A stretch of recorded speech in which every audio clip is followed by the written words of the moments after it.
Hi, I'm Maisie Stephens and I'm a biochemistry student at the University of Liverpool. Currently doing my research project under the supervision of Professor Raphael Levy, and my research involves using photothermal microscopy as a new form of single particle tracking. I'm conducting my research in the Centre for Cell Imaging, home to many different microscopes.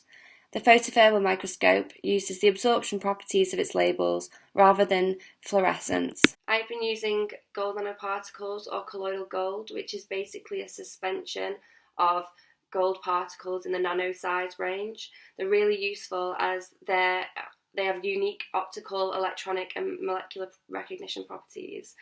You might have heard a lot about them in the news recently, as they have been shown to have great potential in clinical background from gene therapy, tumour detection, and also as a delivery system for new drugs.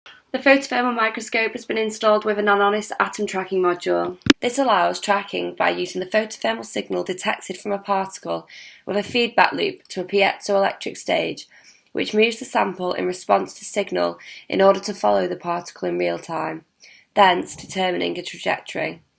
Single particle tracking is a category of techniques used to investigate the spatiotemporal movements of particles in intra- and extracellular environments, so we can determine how proteins and molecules work by their kinetics and localization. I have been testing parameters of the module in order to determine if it is suitable to be used on biological samples. I collected multiple tracks for different size particles.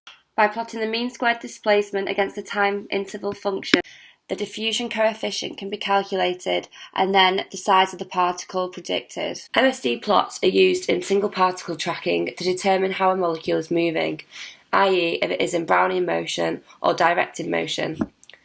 As I already knew the size of the particles and that they were in Brownian motion, I could compare the predicted against the experimental result to determine the accuracy. Each lab session produced hundreds of gigabytes of data, so I developed a way of systematically handling and analysing this data using MATLAB. I formulated a script to save on time, even though learning MATLAB scripting was at times very frustrating and time-consuming. My second aim was then to test the module on FluPet, a potential influenza treatment. The mechanism of the action of the drug is still not known, so I plan to use the AtomTracking module to test how the peptide interacted with the cell surface of canine cells. Using the Nanonis module proved to be quite difficult, as it was hard to know whether the module had actually captured a particle or if it was still searching for one. I tried different viscosities and concentrations to increase the chance of capture, and I also tried to look at if the photothermal signal increased significantly on capture, but the photothermal signal proved to be quite inconsistent, where there was capture and no increase. For this reason, I don't think it's going to transfer well into biological systems, unless there's a more accurate way of distinguishing between search mode and capture.